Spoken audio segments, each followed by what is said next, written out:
ജാനകിയുടെയും അബിയുടെയും വീട് ഇന്നത്തെ എപ്പിസോഡിന്റെ റിവ്യൂവിലേക്ക് എല്ലാവർക്കും സ്വാഗതം. കൂട്ടുകാരിയുടെ നിർദ്ദേശപ്രകാരം അപർണ അമലിനെ സ്നേഹിക്കാൻ തീരുമാനിച്ചിരിക്കുകയാണ്. അങ്ങനെ അമലിന്റെ അരികിലേക്ക് വന്നിട്ട് ഒരു നല്ല ചിരിയോടുകൂടി തന്റെ മുഖത്തേക്ക് നോക്കിയിരിക്കുകയാണ്. ആ ഇരിപ്പ് കണ്ടുകൊണ്ട് അമല് അപർണയുടെ മുഖത്തേക്ക് നോക്കുന്നുണ്ട്. എന്നിട്ട് മനസ്സിൽ പറയുക, ഇവളിത് എന്തിനുള്ള പുറപ്പാടിലാണ്. ഈ സമയത്ത് വളരെ സന്തോഷത്തോടെ അപർണ ചോദിക്കുകയാണ് അമലിനോട്, ചായ കൊണ്ടുവരട്ടെ. ഇത് കേട്ടുകൊണ്ട് അമലൊന്ന് ഞെട്ടുന്നുണ്ട്. തുടർന്ന് അമൽ അപർണയോട് ചോദിക്കുകയാണ്, എന്താ പറഞ്ഞേ? ഞാൻ കേട്ടത് ശരിയാണോന്നറിയാൻ ചോദിച്ചതാ. എന്താ നീ പറഞ്ഞേ? അല്ല, ചായ വേണോന്നാണ് ചോദിച്ചത്. ഓ, മഹാശ്ചര്യം. നീ ഒരു കപ്പ് ചായ തന്ന് ഇതുവരെയും ഞാൻ കുടിച്ചിട്ടില്ല. സാധാരണ പെണ്ണ് കാണാൻ പോകുന്ന സമയത്ത് പെണ്ണ് ചെക്കന് ചായ കൊടുക്കും എന്നൊക്കെ കേട്ടിട്ടുണ്ട്. അങ്ങനെ ഒരു ഭാഗ്യം പോലും എനിക്കുണ്ടായിട്ടില്ല. അപ്പോൾ പിന്നെയും അപർണ പറയുകയാണ്, അല്ല, അമൽ ഇരുന്നു കൊണ്ട് തല പുകയ്ക്കുന്നത് കണ്ടപ്പോൾ ഞാൻ ചോദിച്ചു പോയതാണ്. ചായ വേണമെന്നുണ്ടെങ്കിൽ ഞാനിപ്പോൾ ഇട്ടുകൊണ്ടുവരാം. മനസ്സിലായി. ചായയിൽ പഞ്ചസാരയ്ക്ക് പകരം ഉപ്പ് കലക്കി കൊണ്ടുവരാനല്ലേ? ഞാനത് വാങ്ങി കുടിക്കുന്നത് കണ്ടിട്ട് നിനക്ക് ആസ്വദിക്കണം. ഇത് കേട്ടിട്ട് അപർണ മനസ്സിൽ പറയുക, ഹോ, എന്തു പറഞ്ഞാലാ ഇവനൊന്ന് വിശ്വസിക്കുക. അതെ, നിന്റെ ആ പഴയ നമ്പർ ഉണ്ടല്ലോ, അത് ഇനി എൻ്റെ അടുക്കൽ നടക്കത്തില്ല. നിന്റെ അച്ഛൻ ഇടയ്ക്കിടയ്ക്ക് മോൾക്ക് വേദമോതി തരാൻ വേണ്ടി വരാറുണ്ടല്ലോ. ആ സമയത്തെ ഇതുപോലൊരു ചായ അച്ഛൻ അങ്ങുണ്ടാക്കി കൊടുത്താൽ മതി. പിന്നെ നിന്റെ അച്ഛൻ ഈ വഴി വരില്ല. ഇവിടെയുള്ളവർക്ക് സമാധാനവും കിട്ടും. ഇത്രയും കേട്ടപ്പോഴേക്കും പതിയെ അപർണ അവിടെ നിന്ന് എഴുന്നേറ്റ് പോവുകയാണ്. അപർണ പോയി കഴിഞ്ഞപ്പോൾ അമല് മനസ്സിൽ പറയുകയാണ്, ജാനകി ഇടത്തിയെപ്പറ്റി അവൾക്ക് വിവരങ്ങൾ അറിയണം. നിന്നെ മാത്രമല്ല, നിന്റെ തന്തയും വിറ്റ കാശ് എൻ്റെ പോക്കറ്റിലുണ്ട്. പക്ഷെ അല്പനിമിഷങ്ങൾ കഴിഞ്ഞപ്പോൾ അപർണ ഒരു കപ്പ് ചായയുമായിട്ട് അമലിൻ്റെ അരികിലേക്ക് വീണ്ടും വരികയാണ്. എന്നിട്ട് അമലിനോട് പറയുകയാണ്, അതെ, നന്നായിട്ട് ഉപ്പ് ചേർത്തിട്ടുണ്ട്. ഇനിയിപ്പോൾ അത് കുറവാണെന്നുണ്ടെങ്കിൽ പറഞ്ഞാൽ മതി, കുറച്ചുകൂടി ചേർത്ത് തരാം. ഇത് കേട്ടിട്ടും കാര്യമായിട്ട് ഒരു മൈൻഡും ഇല്ലാതെ അമല് തന്റെ ലാപ്ടോപ്പിൽ തന്നെ നോക്കിയിരിക്കുകയാണ്. വീണ്ടും അല്പനിമിഷം കൂടി അമലിന്റെ മുഖത്ത് നോക്കിയിരുന്നതിന് ശേഷം അപർണ അടുക്കളയിലേക്ക് അങ്ങ് പോവുകയാണ്. അപ്പോൾ അമല് മനസ്സിൽ പറയുന്നുണ്ട്, അവളെ വിശ്വസിക്കാൻ കൊള്ളില്ല. ചായക്കകത്ത് ഉപ്പാണ് എന്ന് പറഞ്ഞാൽ ഒരുപക്ഷെ ഉപ്പിട്ടിട്ടില്ല എന്നുള്ള ചിന്തയിൽ ഞാനെടുത്ത് കുടിക്കും. എന്നാൽ ചായയിൽ ഉപ്പുമായിരിക്കും. ഇനി എന്തൊക്കെ നമ്പറുകൾ കാണാനിരിക്കുന്നു. ഇത് പറഞ്ഞുകൊണ്ട് അമലിങ്ങനെ കുനിഞ്ഞിരിക്കുമ്പോൾ അടുക്കളയുടെ സൈഡിൽ നിന്നുകൊണ്ട് അപർണ എത്തി നോക്കുകയാണ് അമൽ ഈ ചായ കുടിക്കുന്നുണ്ടോ എന്നറിയുവാൻ. എന്നാൽ അല്പനിമിഷം ശങ്കിച്ചിരുന്നതിന് ശേഷം അമൽ പെതുക്കെ ആ ചായക്കപ്പ് എടുക്കുന്നുണ്ട്. എടുത്തിട്ട് ചുണ്ടോട് ചേർത്ത് ഒന്ന് കുടിച്ചതിന് ശേഷം മനസ്സിൽ പറയുകയാണ്, ആഹാ, വിചാരിച്ചതുപോലല്ലോ, നല്ല അസല് ചായ. എന്തോ മറിമായം സംഭവിച്ചിട്ടുണ്ട്. ഇനി വയറിളക്കാൻ വല്ല മരുന്നും ചേർത്തിട്ടുണ്ടോ ദൈവമേ? കുടിച്ചു പോവുകയും ചെയ്തു. തുടർന്ന് എന്തായാലും വയറിളകും, എങ്കിൽ പിന്നെ ബാക്കിയൂടെ കുടിച്ചേക്കാം എന്ന് പറഞ്ഞ് ആ കപ്പിലുള്ള ചായ മുഴുവനും അമല് കുടിക്കുകയാണ്. ഇത് കണ്ടുകൊണ്ട് അപർണ മനസ്സിൽ പറയുകയാണ്, നിനക്കെന്നെ വിശ്വാസമുണ്ട്, മതി, ഇത്രയും മതി. ഇത് മനസ്സിൽ പറഞ്ഞ് ചിരിച്ചുകൊണ്ട് അപർണ മടങ്ങിപ്പോവുകയാണ്. തുടർന്ന് കാണുന്നത് ജാനകി തന്റെ അമ്മയുമായി ഹോസ്പിറ്റലിൽ ഇരിക്കുന്ന കാഴ്ചയാണ്. ഈ സമയത്ത് നകുലൻ എന്ന് പറഞ്ഞ ആളുടെ ഡ്രൈവർ അവിടേക്ക് എത്തുകയും അദ്ദേഹം ജാനകിയും അമ്മയും കാണാതെ അവരുടെ ഫോട്ടോ എടുക്കുകയും ചെയ്യുന്നുണ്ട്. തുടർന്നുടൻ തന്നെ താൻ ഫോൺ വിളിച്ചു പറയുകയാണ്, ജാനകി അമ്മയുമായിട്ട് ഇവിടെ എത്തിയിട്ടുണ്ട്. ഉടൻ തന്നെ ഒ പിയിലുള്ള ഡോക്ടറുടെ റൂമിൽ നിന്നും വെളിവരികയാണ് രാധാമണി വാര്യസ്യർ. ഇത് കേട്ടുകൊണ്ട് അമ്മേ വാ എന്ന് പറഞ്ഞുകൊണ്ട് ജാനകി അമ്മയും വിളിച്ചുകൊണ്ട് ഡോക്ടറുടെ റൂമിലേക്ക് പോകുന്നു. ജാനകിയെ കണ്ടു കഴിഞ്ഞപ്പോൾ ഡോക്ടർ എലിസബത്ത് പറയുകയാണ്, ഈ ഒരു കേസിനെ പറ്റി ഡോക്ടർ സാമുവൽ എന്നോട് സംസാരിച്ചിരുന്നു. സ്കാനിംഗ് റിപ്പോർട്ടിന് പ്രകാരം തലയ്ക്ക് ആഘാതമൊന്നും ഏറ്റിട്ടില്ല. അപ്പോൾ പിന്നെ മെമ്മറി ലോസ് ഉണ്ടായിരിക്കുന്നത് അതുകൊണ്ടല്ല എന്നുള്ള കാര്യം നമുക്ക് ഉറപ്പിക്കാം. ഇത് കേട്ടിട്ട് ജാനകി പറയുകയാണ്, അമ്മയുടെ മനസ്സിൽ നിന്നും ഓർമ്മകൾ മുഴുവൻ മാഞ്ഞുപോയി എന്ന് പറയുന്നത് ശരിയല്ല ഡോക്ടർ. അപ്പോൾ ഡോക്ടർ ചോദിക്കുകയാണ്, അങ്ങനെ പറയാൻ എന്താണ് കാരണം? അത് അമ്മയുടെ ചെറുപ്പത്തിൽ അമ്മയുടെ അച്ഛന് അമ്പലത്തിൽ മാല കെട്ടുന്ന ജോലിയായിരുന്നു ഡോക്ടർ. ഞാൻ കഴിഞ്ഞ ദിവസം മാല കെട്ടുന്നത് കണ്ടപ്പോൾ അമ്മയിൽ അതുവരെ ഉണ്ടാകാത്ത ചില ഭാവമാറ്റങ്ങളുണ്ടായി. കൗതുകത്തോടെ ഞാൻ മാല കെട്ടുന്നത് കണ്ടുകൊണ്ട് അമ്മ ആസ്വദിക്കുകയും അടുത്തു വന്നിരുന്നു കൊണ്ട് അതൊക്കെ എടുത്ത് എൻ്റെ കയ്യിൽ തരികയും ചെയ്തു. അതൊരു നല്ല ലക്ഷണമാണല്ലോ. അമ്മയിൽ പിന്നെ പ്രകടമായി കാണുന്ന മാറ്റം ഡോക്ടർ എൻ്റെ മോളെ കാണുന്നതാണ്. അവളെ കാണുമ്പോൾ അവളെ ചേർത്ത് പിടിക്കാനും ഉമ്മ വയ്ക്കാനും ഒന്നും അമ്മ മടി കാണിക്കാറില്ല. ഓക്കെ, ജാനകിയോട് അത്തരത്തിലുള്ള വികാരപ്രകടനങ്ങൾ എപ്പോഴെങ്കിലും അമ്മ കാണിച്ചിട്ടുണ്ടോ? ഇല്ല ഡോക്ടർ, ഒരിക്കൽ പോലും ഉണ്ടായിട്ടില്ല. അപ്പോൾ ഡോക്ടർ പറയുകയാണ്, ഓർമ്മകൾ മനസ്സിലെവിടെയോ മങ്ങിക്കിടക്കുന്നുണ്ട്. ഈ നില തുടരുകയാണെങ്കിൽ അത് എപ്പോൾ വീണ്ടെടുക്കാനാകും എന്നൊന്നും നമുക്ക് പറയാൻ പറ്റില്ല. എന്തായാലും എത്രയും വേഗത്തിൽ നമുക്ക് ഈ പ്രശ്നത്തിൻ്റെ പരിഹാരം കണ്ടെത്തണം. ഡോക്ടർ സാമുവൽ ഈ കേസ് എനിക്കാണ് റെഫർ ചെയ്തിരിക്കുന്നത്. ഞാനും അത് തന്നെയാണ് ആഗ്രഹിക്കുന്നത് മാഡം. 6 വയസ്സുള്ളൊരു മോളെ വീട്ടിൽ ഒറ്റയ്ക്ക് നിർത്തിയിട്ടാണ് ഞാൻ അമ്മയുടെ കൂടെ വന്ന് കഴിയുന്നത്. ഡോക്ടർ സാമുവലിൻ്റെ റിപ്പോർട്ടിൽ അമ്മ കടന്നുപോയ വഴികളെക്കുറിച്ചൊക്കെ എഴുതിയിരിക്കുന്നത് ഞാൻ വായിച്ചു. ഭയത്തിൽ നിന്നും വേദനയിൽ നിന്നുമുള്ള ഒരു സ്വയം രക്ഷപ്പെടലാണ് മനുഷ്യന്റെ ഈ ഭ്രാന്ത് എന്ന് പറയുന്ന അവസ്ഥ. നൂല് പൊട്ടിയൊരു പട്ടം പോലെയാണ് ഈ കെട്ടുപാടുകളിൽ നിന്നുള്ള മോചനം. അതിന്റെ ഒരവസ്ഥയിൽ കൂടി കടന്നിട്ടാണ് ജാനകിയുടെ അമ്മ ഇപ്പോഴത്തെ അവസ്ഥയിൽ എത്തിച്ചേർന്നിരിക്കുന്നത്. അമ്മയെ കൂടെ കൂടെ ക്ഷേത്രത്തിൽ കൊണ്ടുപോകണം, അമ്മയിലുണ്ടാകുന്ന ഓരോരോ മാറ്റങ്ങളും നിരീക്ഷിക്കണം. പിന്നെ മോളും അമ്മയും കൂടി കുറച്ചുനാൾ ഒരുമിച്ച് താമസിക്കട്ടെ, മോളെ എത്രയും പെട്ടെന്ന് ജാനകി അമ്മയുടെ അരികിലേക്ക് കൊണ്ടുവരണം.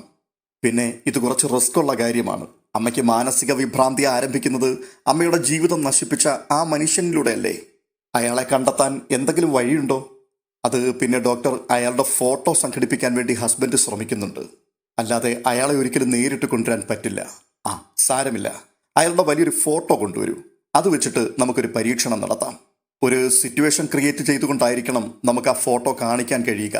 അത് അമ്മയുടെ മനസ്സിനെ അടിമുടി പിടിച്ചുലയ്ക്കുന്ന ഒരു ഷോക്കായി മാറണം.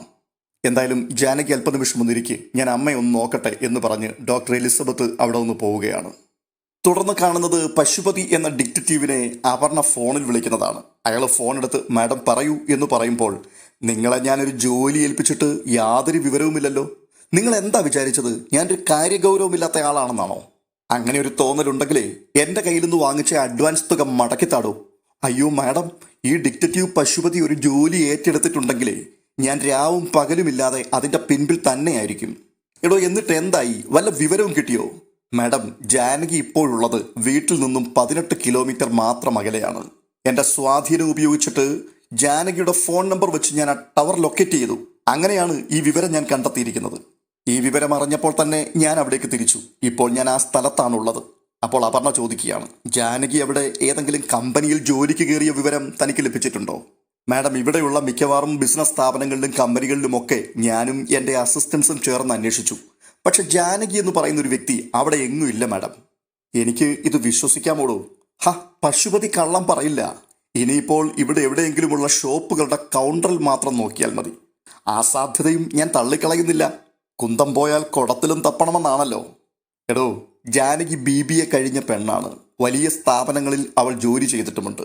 ഒരു ഷോപ്പിൽ എന്തായാലും അവൾ ജോലിക്ക് നിൽക്കില്ല. അബിയുടെ ഭാര്യയ്ക്ക് അതിൻ്റെ ആവശ്യവുമില്ല. മാഡം പറഞ്ഞു വരുന്നത് ഇവിടെ ഏതെങ്കിലും വീട്ടിലാണ് ജാനകി ഉള്ളതെന്നാണോ?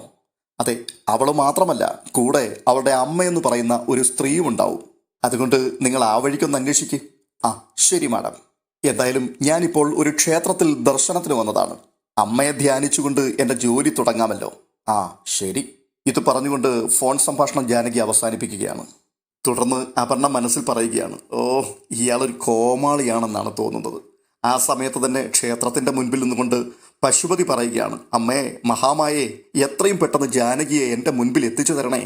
തുടർന്ന് അയാൾ ക്ഷേത്രത്തിൽ വിഗ്രഹത്തിൻ്റെ മുൻപിൽ നിന്നുകൊണ്ട് ഇങ്ങനെ പറയുകയാണ്, അമ്മേ, ഈ നാട്ടിൽ എവിടെയോ ജാനകി ഉണ്ട് എന്നുള്ളതല്ലാതെ കണ്ടുപിടിക്കുന്ന കാര്യം വളരെ ബുദ്ധിമുട്ടാണ്. അതുകൊണ്ട് അമ്മ എൻ്റെ മുൻപിൽ ജാനകിയെ കൊണ്ടുവരണമേ.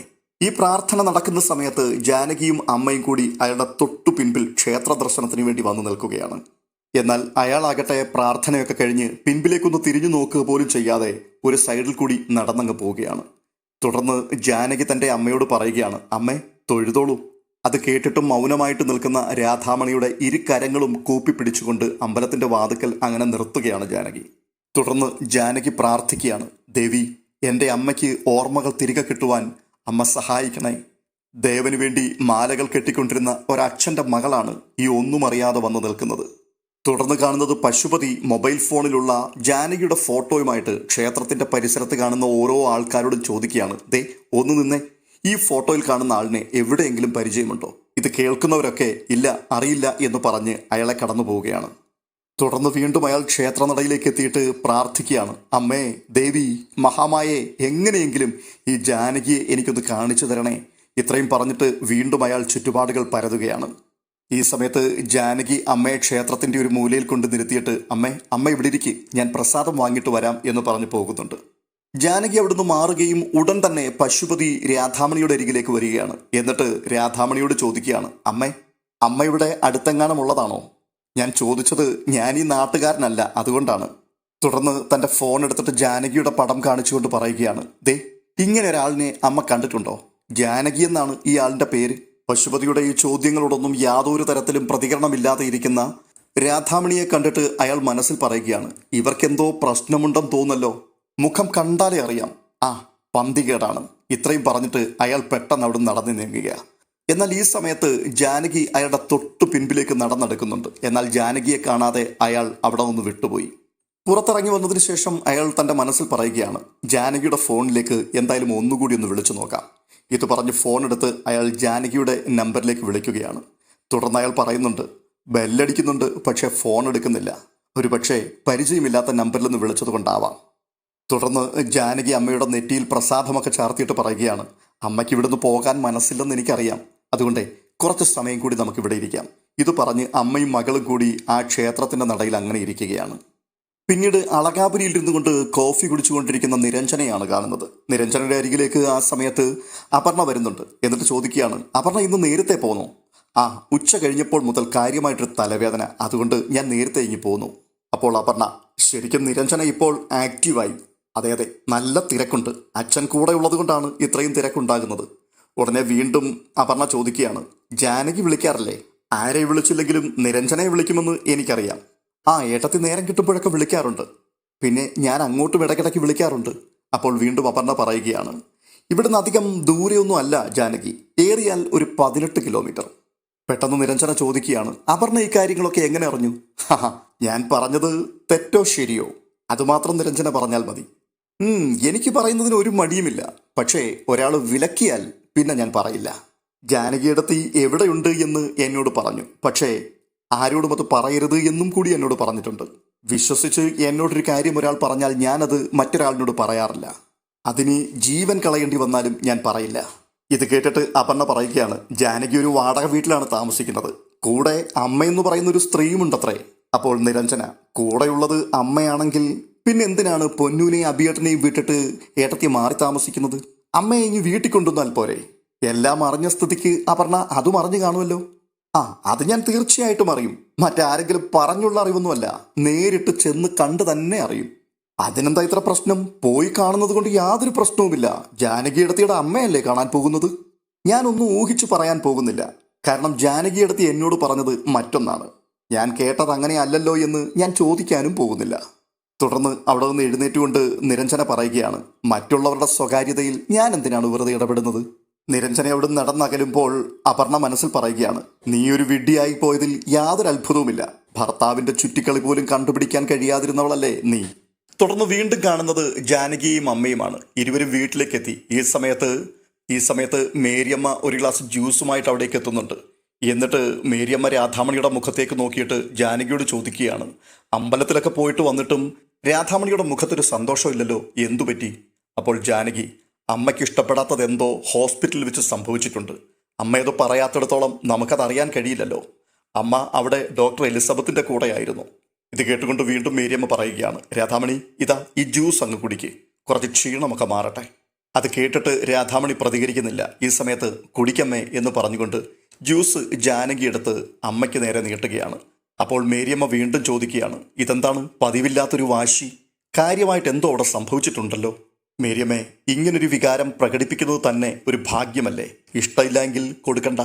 ഡോക്ടർ എന്തെങ്കിലും പ്രത്യേകിച്ച് പറഞ്ഞോ മോളെ? അമ്മയുടെ മനസ്സിൽ നിന്ന് ഓർമ്മകൾ പൂർണ്ണമായിട്ട് മാഞ്ഞുപോയെന്നാണ് ഡോക്ടർ പറഞ്ഞത്. പക്ഷേ ഞാൻ മാല കെട്ടുന്നത് കണ്ടപ്പോൾ അമ്മയുടെ മനസ്സിൽ ഓർമ്മകൾ ഇല്ലാഞ്ഞിട്ടാണോ പുഞ്ചിരിയോടെ അത് നോക്കി നിന്നത്? മോളെ, എന്തൊക്കെ പറഞ്ഞാലും ചില മങ്ങിയ ചിത്രങ്ങൾ പോലെ എന്തെങ്കിലുമൊക്കെ രാധാമണിയുടെ മനസ്സിലുണ്ടാവും. എനിക്കങ്ങനെയാണ് തോന്നുന്നത്. രാധാമണിയുടെ മനസ്സിൽ അച്ഛനുമായിട്ടുള്ള ആത്മബന്ധമുണ്ട്. അത് എന്ത് സംഭവിച്ചാലും മാഞ്ഞു പോകുന്നതല്ല മോളെ. ഇനിയൊരു ജന്മമുണ്ടായാലും അതൊക്കെ രാധാമണിയുടെ മനസ്സിലുണ്ടാവും. നമ്മളൊക്കെ രാധാമണിക്ക് ഇപ്പോൾ കാണുന്നവരല്ലേ മോളെ? അതുകൊണ്ട് തന്നെ അത്രമാത്രം ആത്മബന്ധമൊന്നും രാധാമണിക്ക് നമ്മളുമായിട്ടും ഇല്ലല്ലോ. മേരിയമ്മേ, ഒരായുസ് മുഴുവൻ കാത്തിരിക്കാൻ ഞാൻ തയ്യാറാണ്. എൻ്റെ അമ്മ എന്നെ ഒന്ന് തിരിച്ചറിഞ്ഞാൽ മാത്രം മതി. എന്തായാലും ജ്യൂസ് അമ്മ പിന്നെ കുടിച്ചോളും, മേരിയമ്മ ഇത് കൊണ്ടുപോയിക്കോളൂ എന്ന് പറഞ്ഞ് ജാനകി മേരിയമ്മയെ പറഞ്ഞു വിടുകയാണ്. ഈ സമയത്ത് തന്നെ ജാനകിയുടെ ഫോണിലേക്ക് നിരഞ്ജനയുടെ കോൾ വരുന്നുണ്ട്.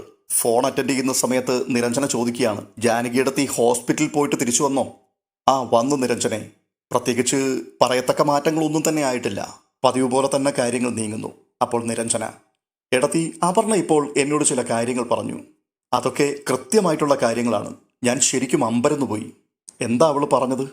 18 കിലോമീറ്റർ അകലെ ഒരു വാടക വീട്ടിൽ അമ്മയും ജാനകിയിടത്തിയും ഉണ്ടെന്ന്. ഇത് കേൾക്കുമ്പോഴേക്കും ജാനകി ഒന്ന് ഞെട്ടുകയാണ്. എന്നിട്ട്, ദൈവമേ, അതവൾ കണ്ടുപിടിച്ചോ? എടത്തി, കണ്ടുപിടിച്ചെങ്കിൽ അപർണ അടങ്ങിയിരിക്കുമെന്ന് എടത്തിക്ക് തോന്നുന്നുണ്ടോ? കണ്ടുപിടിച്ചതൊന്നുമല്ല, കൂടുതലും അവൾ അവളുടെ ഭാവനയിൽ മെനഞ്ഞെടുത്തതാണ്. പക്ഷെ നിരഞ്ജനെ, അവൾ കൃത്യമായിട്ട് കിലോമീറ്റർ പറഞ്ഞില്ലേ? അതവൾക്ക് എങ്ങനെ മനസ്സിലായി? നിരഞ്ജനെ, അവൾ ഇവിടെ വന്നാൽ ഞാൻ ചെയ്യുന്നതെല്ലാം വെറുതെയാവും. എനിക്ക് എന്തു ചെയ്യണമെന്ന് അറിയില്ല നിരഞ്ജനെ. ഏടത്തി ടെൻഷൻ അടിക്കരുത്. ഏടത്തിയെ ടൗണിൽ വെച്ച് ആരോ കണ്ടിട്ടുണ്ട്. നിരഞ്ജനയുടെ വാക്കുകൾ കേട്ടുകൊണ്ട് ജാനകി അങ്ങനെ പകച്ചു നിൽക്കുന്നിടത്ത് ഇന്നത്തെ എപ്പിസോഡ് അവസാനിക്കുകയാണ്. തുടർന്ന് കാണുന്നത് അടുത്ത ദിവസത്തെ പ്രൊമോയാണ്. ജാനകി തന്റെ അമ്മയുടെ മുഖത്ത് നോക്കി ചോദിക്കുകയാണ്, അമ്മയ്ക്ക് ആരെയാണ് കാണേണ്ടത്? ശരണാലയത്തിലെ ആ സ്ത്രീയെയാണോ, അതോ അമ്മയ്ക്ക് പൊന്നുവിനെയാണോ കാണേണ്ടത്? പൊന്നുവിന്റെ പേര് കേൾക്കുകയും പെട്ടെന്ന് രാധാമണി ഒരു ഞെട്ടലോടെ ജാനകിയുടെ മുഖത്തേക്ക് നോക്കുകയാണ്. അത് കണ്ടിട്ട് മേരിയമ്മ പറയുകയാണ്, വേറെ ആരുമല്ല മോളെ ആ മനസ്സിൽ, പൊന്നു തന്നെയാണ്. തുടർന്ന് കാണുന്നത് വിശ്വനാഥൻ തമ്പി ആരെയോ ഫോൺ ചെയ്തുകൊണ്ട് നിൽക്കുമ്പോൾ പെട്ടെന്ന് തന്റെ ഭാര്യ പുറകിൽ വന്ന് വിളിക്കുകയാണ്, വിശ്വേട്ടാ, നിങ്ങളെ കാണാൻ ഒരു സ്ത്രീ വന്നിട്ടുണ്ട്. പെട്ടെന്നൊരു ഞെട്ടലോടുകൂടി തമ്പി ചോദിക്കുകയാണ്, സ്ത്രീയോ? ആ, അകത്തേക്ക് വരാൻ പറഞ്ഞിട്ട് അവർ കൂട്ടാക്കുന്നില്ല, എന്തോ വശപ്പിശകുണ്ട്. ഇത്രയും കേട്ടതോടുകൂടി ഭയപരവശനായി തമ്പി പെട്ടെന്ന് ഓടി വാതിക്കലേക്ക് ചെല്ലുന്ന കാഴ്ച കാണുന്നുണ്ട്. തുടർന്ന് തന്റെ ഭാര്യയോട് വീണ്ടും ചോദിക്കുകയാണ്, അവള് പേര് വല്ലതും പറഞ്ഞോ? രാധാമണി വാര്യശ്ശേരി കാണാൻ വന്നിട്ടുണ്ടെന്ന് പറയാൻ അവൾ വളരെ ധിക്കാരത്തോടുകൂടി സംസാരിച്ചു. അത്രയും കേൾക്കുകയും തമ്പി ഒരു ഷോക്ക് അടിച്ചതുപോലെ നിൽക്കുകയാണ്. നാളത്തെ എപ്പിസോഡിന്റെ റിവ്യൂ തീർച്ചയായിട്ടും കാണാൻ മറക്കരുത്. ആ വീഡിയോയിൽ കാണും വരേക്കും ബൈ ബൈ.